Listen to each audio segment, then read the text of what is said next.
ప్రార్థించిన సహోదరులకి క్రీస్తు పేరట వందనములు తెలియజేసుకుంటానండి. మరి ఈ సమయంలో మొదటి సందేశాన్ని అందించవలసిందిగా తమ్ముడు వర్ధన్కి ఈ సమయాన్ని ఇస్తున్నాం. అనేక మంది బైబిల్ నేర్చుకోవాలి, దేవుని జ్ఞానాన్ని బోధించాలి అనే ఉద్దేశంతో ఎగ్జామ్ రాస్తున్న ప్రతి ఒక్కరికి కూడా షెడ్యూల్ వేసి వారికి అవకాశం ఇవ్వటం అనేది జరుగుతుంది. మరి ఈరోజు ఆ ప్రక్రియలో తమ్ముడు మొదటి వర్తమానాన్ని అందించవలసిందిగా తమ్ముడికి సమయాన్ని ఇస్తున్నాం.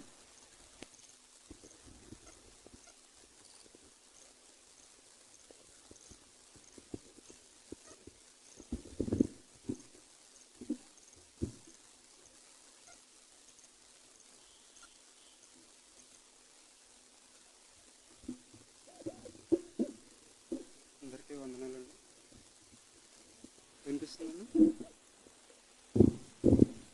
ప్రార్థన చేసుకున్నాం. పరలోకమందున్న మా కన్న తండ్రి, మీ ఘనమైన శ్రేష్టమైన నామానికి స్తుతులు స్తోత్రాలు చెల్లిస్తున్నాం తండ్రి. గడిచిన కాలమంతా మమ్మల్ని కాచి కాపాడినందుకు నీకు స్తోత్రములు నాయన. ఇదిగో తండ్రి, నీ మాటలు నేను చెప్పుచుండగా అందరికీ అర్థమయ్యేలాగా బోధించగలిగే జ్ఞానాన్ని మాకు దయచేయండి తండ్రి. పరిశుద్ధాత్మని సహాయంగా దయచేయండి తండ్రి. నా ఈ చిన్న ప్రార్థనను యేసుక్రీస్తు నామమున అడిగి వేడుకుంటున్నాం తండ్రి. ఆమేన్. ఫస్ట్ టైం అండి మీరు మెసేజ్ చెప్పడం రాకపోవచ్చు, కొంచెం భరించండి, అడ్జస్ట్ అవ్వండి. ఈ కాలంలో చాలామంది క్రైస్తవ బోధకులు చేసే పని ఏంటంటే జనాలను ఆకట్టుకోవడానికి నాకు దేవుడు కనబడతాడు, వినపడతాడు, రాత్రిపూటలు నా కల్లోకి వస్తాడు, నాకు ఈ పని చేయాలి ఆ పని చేయాలి అని చెప్తాడు అని చెప్పేసి చాలామంది చెప్తూ ఉంటారు. ఇదంతా దేనికి అంటే పరలోకం వెళ్ళడానికి మెసేజ్ కాదండి, జనాల్ని ఆకట్టుకోవడానికి, కొత్త జనాలను రప్పించుకోవడానికి వీళ్ళు చెప్పే తప్పుడు బోధలు. మరి ఇవన్నీ ఖండించాలి కదండి. ఇవన్నీ ఎందుకు ఖండించాలి, ఇవి ఎందుకు తప్పు అంటే కనుక 1 కొరింథీ 4:5 1 కొరింథీ 4:5 6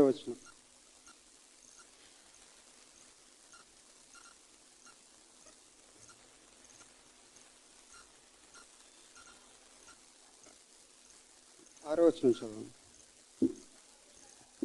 సహోదరులారా, మీరు మమ్మల్ని చూచి లేఖనం యందు రాసి ఉన్న సంగతులను చాలు ఏం చేయాలంట, లేఖనం యందు రాసి ఉన్న సంగతులని అతిక్రమించకూడదు. లేఖనం యందు రాసి ఉన్న సంగతులు అంటే ఏంటి? వాక్యం. వాక్యం అంటే దేవుని మాట. దేవుని మాట అంటే ఆజ్ఞ. అంటే ఏంటి? ఆజ్ఞ అతిక్రమించకూడదు. ఈ మాట ఇంకెక్కడైనా ఉందా?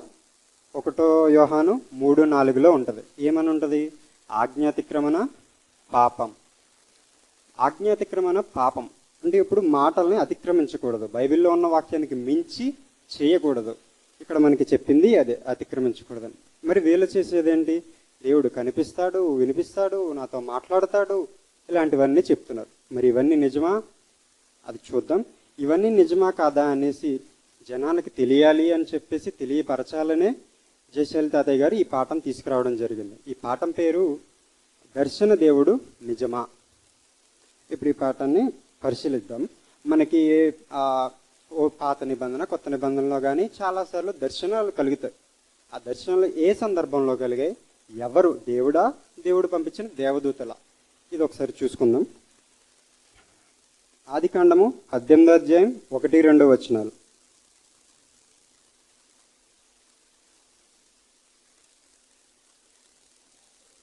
మరియు మమ్రే దగ్గర ఉన్న సింధూర వనములో అబ్రహాము ఎండవేళ గుడారపు ద్వారమునందు. అంటే ఎండవేళ అంటే పగల రాత్ర?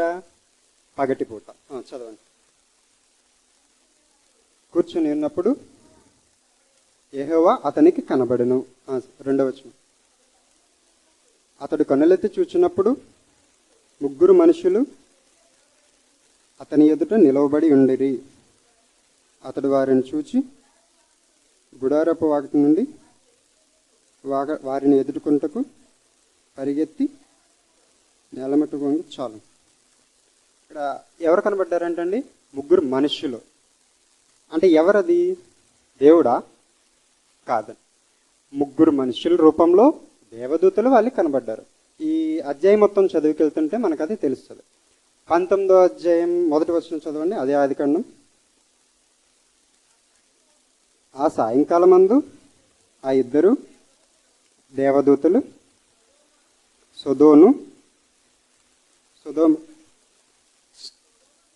సొదోమ చేరినప్పటికీ లోతు వారిని చూచి వారిని ఎదుర్కొనుటకు లోతు సొదోము గనిని యొద్ద కూర్చుని ఉండెను. లోతు వారిని చూచి వారిని ఎదుర్కొనుటకు లేచి సాష్టాంగ నమస్కారం చేసి. అంటే అక్కడ ఎవరండి మనకి ఇందాక కనబడింది? దేవదూతలు. కన్ఫామ్ కదా? ఇప్పుడు ఈ లోతు గారికి వచ్చిన ఈ దర్శనం ఎప్పుడుదండి? అందులో ఉంటుంది చూడండి, ఆ 19:1 సాయంకాలమందు. మొదటి మాట అదే, సాయంకాలమందు వచ్చిన విజన్ ఇది, దర్శనం అదే. ఇందాకది ఎప్పుడు వచ్చిందండి? బాగా ఎండ ఉన్నప్పుడు. బాగా ఎండ ఎప్పుడు ఉంటుంది? తెల్లవారుజామున ఉంటుందా? సాయంత్రం ఉంటుందా? మిట్ట మధ్యాహ్నం ఉంటుంది. మిట్ట మధ్యాహ్నం నడినెత్తి ఎండ అంటారుగా, అది బాగా ఎండ అంటే. ఓకేనా? ఇప్పుడు మనకి ఈ రెండు ఎప్పుడు వచ్చినాయో తెలిసిందే. సూర్యుడు ఉన్నప్పుడు వచ్చినాయా, సూర్యుడు అస్తమించాక వచ్చినాయా? సూర్యుడు ఉన్నప్పుడే వచ్చినాయి. ఇంకో సందర్భం చూసుకుందాం. నిర్గమకాండము 3వ అధ్యాయం 1 నుండి 4 వచనాలు. మోషే విజ్ఞాని యాజకుడైన ఇత్రో అను తన మామ మందను మేపుచు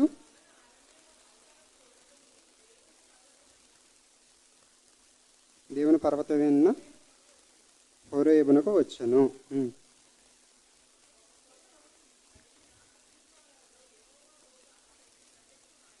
ఎక్కడ ప్రత్యక్షమయ్యారు? ఎవరు ప్రత్యక్షమయ్యారంటండి? పొదనడిమిన ఎవరు?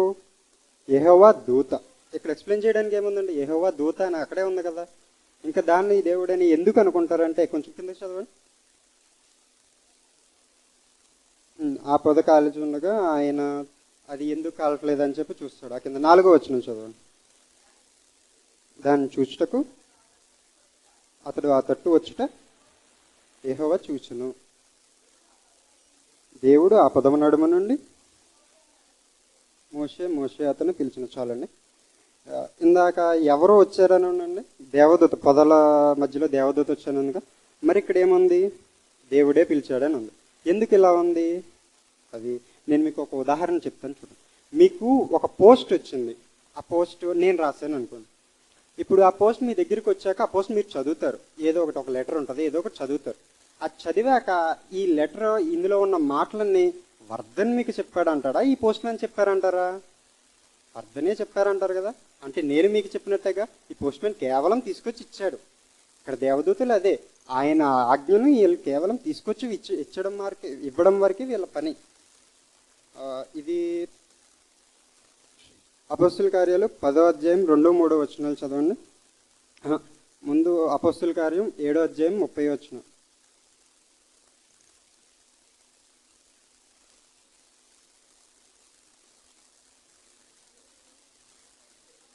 40 ఏండ్లైన పిమ్మట మళ్ళీ చదవండి.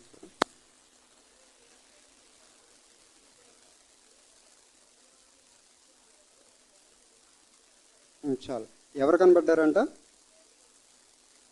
అంటే ఇందాక మనకి మోషే గారికి కనబడింది ఎవరు? దేవదూత. ఫస్ట్ మనం అబ్రహాం గారి గురించి మాట్లాడుకున్నాం కదా, ఆయనకు కనబడింది ఎవరు? దేవదూత. సెకండ్ మనం ఎవరి గురించి మాట్లాడుకున్నాం? లోతు గారి గురించి. ఎవరు కనబడ్డారు? దేవదూత. మోషే గారికి ఎవరు కనబడ్డారు?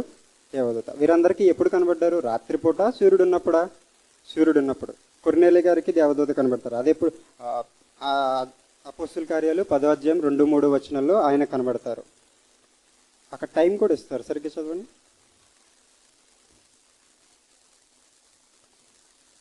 అపోస్తుల కార్యాలు 10వ అధ్యాయం 2, 3 వచనాలు.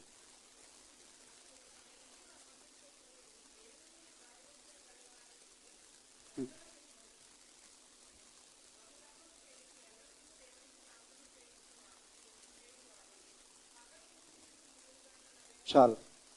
పగలు ఇంచుమించు 3 గంటలు. పగలు ఇంచుమించు 3 అంటే ఎప్పుడండి? మధ్యాహ్నం పూట.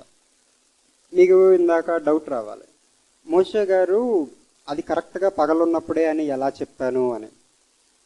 గొర్రెల మందను మేపుకొని ఏ టైంలో వెళ్తారండి? మీరు అందరికీ తెలిసే ఉంటుంది. గొర్రెలు కానీ మేకలు కానీ మేపుతూ ఏ టైంలో వెళ్తారు? పొద్దున్న వెళ్ళి సాయంకాలం తిరిగి వస్తారా? సాయంకాలం వెళ్ళి రాత్రి అంతా ఉండి పొద్దున్న వస్తారా? పొద్దున్నే వెళ్ళి సాయంకాలం తిరిగి వస్తారు. అంటే పగటి సూర్యుడు వెళ్తున్నప్పుడే కదా. మనకంటే ఈ లైట్లు ఉన్నాయి, అప్పుడు అవి కూడా లేవు. లాంతర్ మీద డిపెండ్ అవ్వాలి, అదంతా కష్టం. కాబట్టి ఆయన ఏ టైంలో వెళ్ళి ఉండాలి? పగటి పూటే వెళ్ళి ఉండాలి. ఇప్పుడు ఈ నలుగురికి వచ్చిన విజన్ ఎప్పుడు వచ్చింది? పగటి పూటే వచ్చింది. మరి మన వాళ్ళకి ఎప్పుడు వస్తాయండి? మన పాస్టర్లు గారు చెప్తా ఉంటారు కదా బయట వాళ్ళు, నైట్ వస్తాయి, కల్లో వస్తాయి. అంటే దేవుడు అపాయింట్మెంట్ తీసుకుని వీళ్ళ దగ్గరికి వచ్చి, పొద్దున్న మీరు బిజీగా ఉంటారు, ఇప్పుడు ఖాళీయేనా అని చెప్పి దేవుడు రాత్రిపూట వచ్చి పలకరించేసి వెళ్తూ ఉంటాడు అనమాట. అసలు దేవుడు ఓకే, ఇప్పుడు ఈ దేవదూతలు వచ్చినాయి, ఇది ఫిక్స్.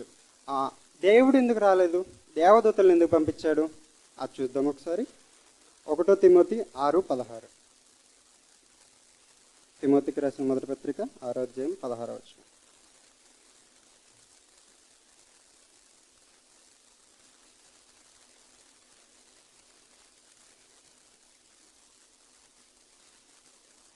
సమీపింపరాని తేజస్సులో ఆయన మాత్రమే నివసించుచు అమరత్వము గలవాడై ఉన్నాడు. సమీపింపరాని తేజస్సులో అంటే ఎవ్వరూ చేరలేని తేజస్సులో, ఎవ్వరూ వెళ్ళలేని తేజస్సులో, ఎవ్వరూ ఏ మానవుడు కూడా చేరుకోలేనంత దూరాన్న అమరత్వము గలవాడై ఉన్నాడంట. ఇంకా చదవండి. మనుషులు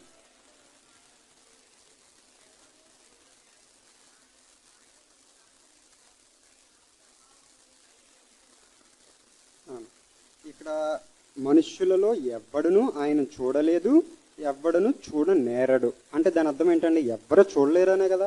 చూడలేదు అనుంది, చూడనేరడు అనుంది. అంటే ఇప్పటి వరకు ఎవ్వరు చూడలేదు. చూసిన ఒకే ఒక్క వ్యక్తి యేసుక్రీస్తు వారు. యేసుక్రీస్తు వారు అక్కడి నుంచి వచ్చిన ఆయన్ని చూశారు తప్ప మిగతా ఎవ్వరు కూడా చూడలేదు. యోహాను పత్రిక 1వ అధ్యాయం 18వ వచనంలో ఉంటుంది, యేసుక్రీస్తు తప్ప ఇంకెవ్వరు కూడా చూడలేదని. నిర్గమకాండం 33వ అధ్యాయం 20వ వచనం తీయండి.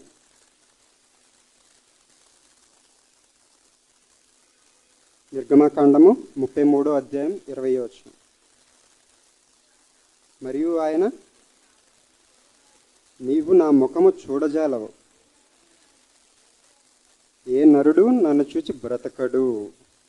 అంటే ఏంటి? ఏ నరుడైనా కూడా ఆయన్ని చూస్తే ఏమవుతాడంట? బ్రతకలేడు, చనిపోతాడు. అరే నాన్న, మీరు నన్ను చూడలేరురా, చూస్తే చనిపోతారా? ఇంత స్పష్టంగా చెప్తున్నారు కదా.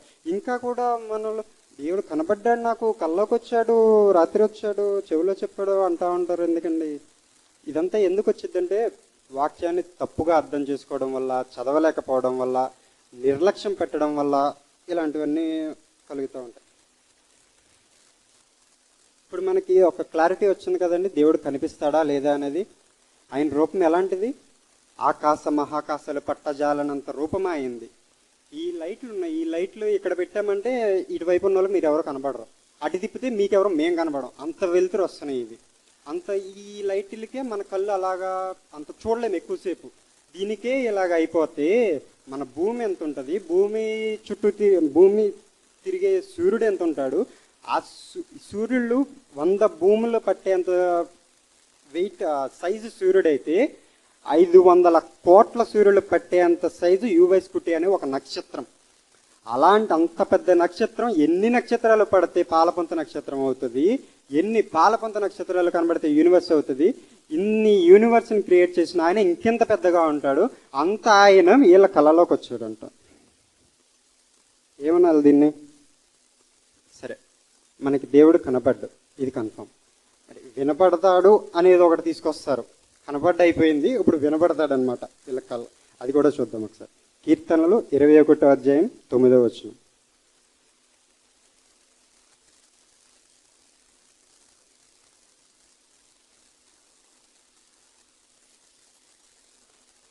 ఆ 21వ అధ్యాయం 9వ వచనం.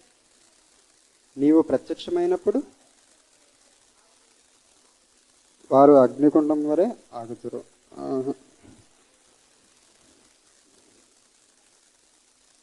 ఏమవుతారు అంటే అగ్నికుండం వలె ఆహుతులు.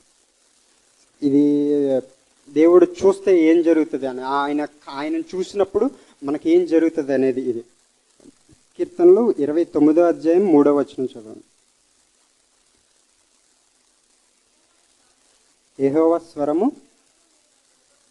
జలముల మీద వినబడుచున్నది, మహిమ గల దేవుడు ఉరుము వలె గర్జించుచున్నాడు. ఉరుము వలె గర్జించుచున్నాడు. ఉరుము ఎంత గట్టిగా వస్తుందండి శబ్దం, చాలా గట్టిగా వస్తుంది. దాని దగ్గరలో ఉంటే మన చెవులు గుయ్యమంటాయి. ఈ స్పీకర్ ఫుల్ సౌండ్ పెడితే ఇక్కడ 10 నిమిషాలు కూర్చోలేరు. మన పబ్లిక్ మీటింగ్స్లో స్పీకర్లు పెడతాం కదండి, ఆ స్పీకర్ దగ్గర 4 వీడియో సాంగ్లు వేసి ఫుల్ సౌండ్ పెడితే చెవులు పోయినట్టే. ఇంకా 120 డెసిబెల్స్ కన్నా ఎక్కువ సౌండ్ వినబడితే మన చెవులు వినబడవు. ఇంకా గుయ్యమనే ఒక రీసౌండ్ వచ్చేస్తుంది. అంత ఆయన సౌండ్, అంత శబ్దం గల ఆయన, అంత రూపం గల ఆయన మాట్లాడితే ఆ వైబ్రేషన్కి వీళ్ళ చెవులో వినబడిందంట. 46వ అధ్యాయం 6వ వచనం చదవండి. కీర్తనలు 46వ అధ్యాయం 6వ వచనం చదవండి.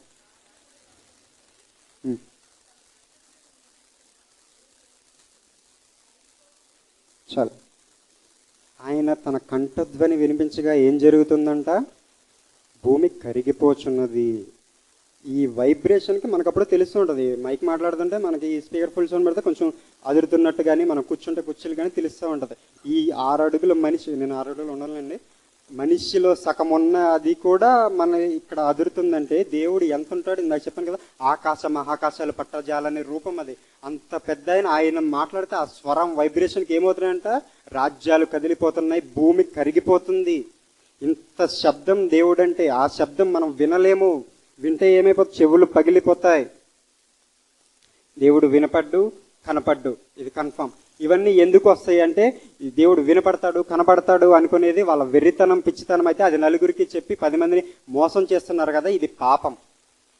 దేవుడు వినపడ్డు, కనపడ్డు ఫిక్స్ కదండి. ఫస్ట్ మనం అబ్రహాం గారి దగ్గర చూసుకున్నాము, తీతు గారి దగ్గర చూసుకున్నాము, మోసే గారి దగ్గర చూసుకున్నాం, కొర్నేలి గారి దగ్గర చూసుకున్నాం. వీళ్ళందరికీ పకటపూట కనపడ్డారు, అది కూడా దేవదూతలు కనపడ్డాయి.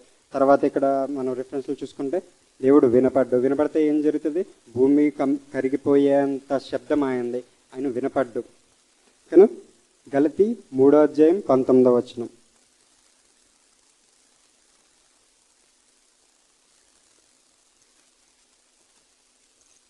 గలతీయులకు రాసిన పత్రిక 3వ అధ్యాయం 19.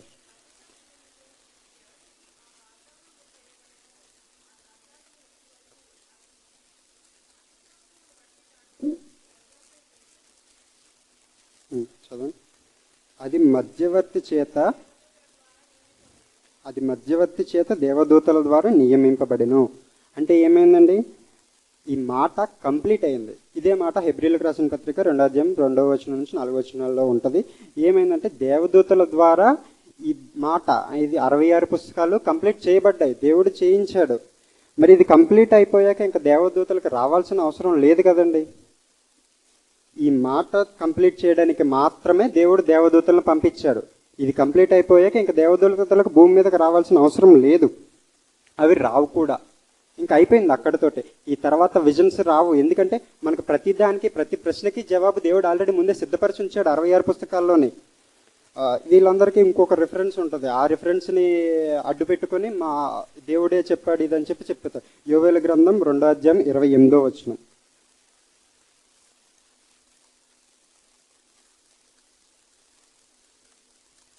యోవేలు గ్రంథం 2వ అధ్యాయం 28వ వచనం.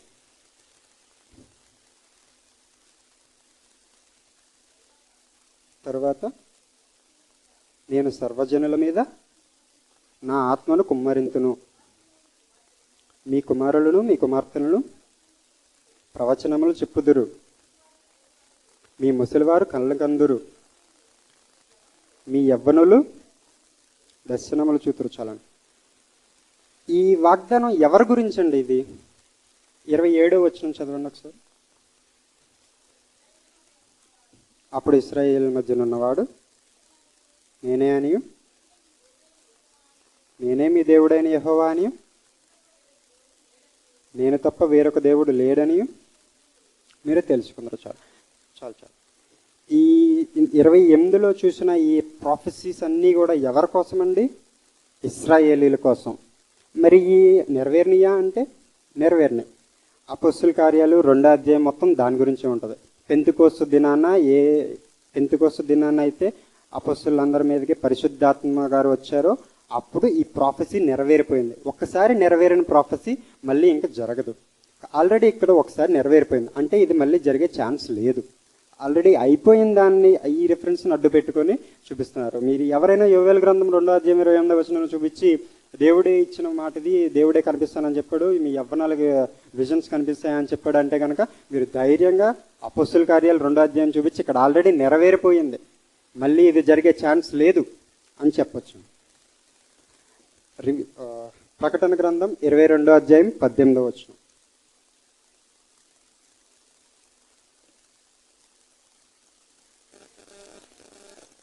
ఈ గ్రంథమందున్న ప్రవచన వాక్యములను విని ప్రతివానికి నేను సాక్ష్యం ఇచ్చిన ఎవరికంట ఈ గ్రంథమందున్న ప్రవచనం వాక్యములో విను ప్రతి వారికి అంటే ఈ గ్రంథం అంటే ఏంటి?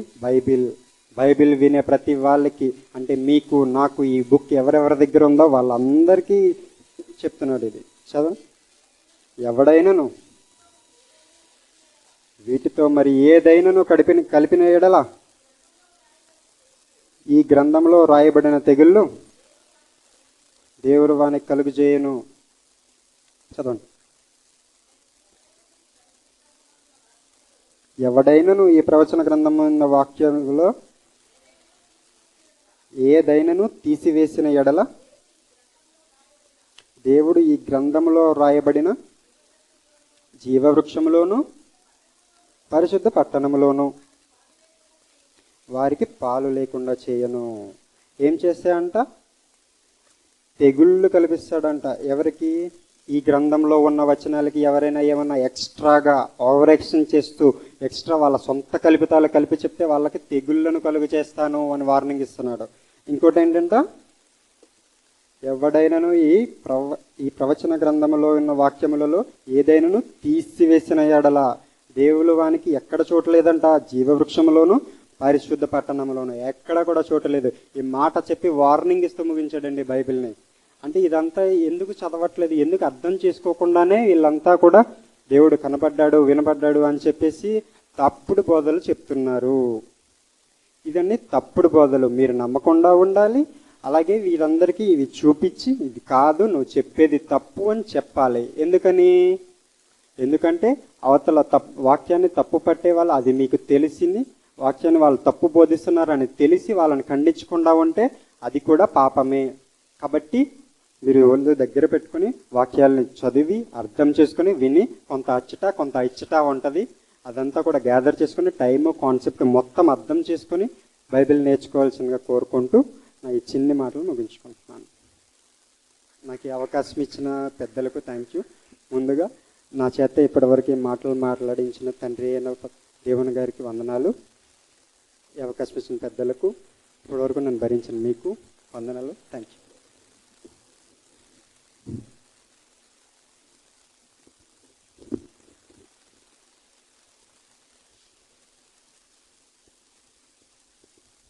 ఓకే, మొదటి సందేశాన్ని అందించినటువంటి సహోదరుడి వద్దనికి వందనములు తెలియజేసుకుంటున్నాను. జాగ్రత్తగా ఒళ్ళు దగ్గర పెట్టుకొని వాక్యాలు చూడండి. దర్శన దేవుడు నిజమా? దర్శనం అనగానే ఏంటి? కళ లాంటిది. మనం నిద్రపోతున్న సమయంలో మనకి చూపించేదాన్ని వచ్చేది దర్శనం, కళ అంటారు. సహజంగా దర్శనాలు అనేవి ఎప్పుడు వస్తాయని మనకు తెలుసు, రాత్రులు వస్తాయని తెలుసు. కానీ బైబిల్లో ఎలా జరిగినాయి దర్శనాలు అనేవి? పగలపూట జరిగినాయి. ఎవరు? దేవుడా? కాదు. దేవదూతల ద్వారా దర్శనాలు అనేవి జరిగినాయి. ఎందుకు దర్శనాలు వచ్చినాయి అంటే దానికి ఒక కారణం ఉంది. అబ్రహాం గారి దగ్గర బైబిల్ లేదు కదండి. అబ్రహాం గారి దగ్గర కానీ, నోవాహు దగ్గర కానీ, లోతు గారి దగ్గర కానీ ఎవరి దగ్గర బైబిల్ అనేది లేదు. అందుకోసం దేవుడు వారికి దేవదూతలను పంపించడం, దేవుడు తెలియజేయాలనుకున్న మాటలు తెలియజేయడం జరిగింది. ఇది దేవుడు ప్రవేశపెట్టడానికి కారణం. మరి నేటి కాలంలో ఆ దర్శనాలు వస్తాయా అంటే రావండి, రావు. కారణం, వాక్యం సంపూర్ణం అయిపోయింది. 66 పుస్తకాలతో కూడిన గ్రంథాన్ని దేవుడు మన చేతిలో పెట్టాడు కదా. దేవుడు తెలియజేయాలనుకున్న ప్రతి మాటనే తెలియజేశాడు. కనుక దర్శనాలు అనేవి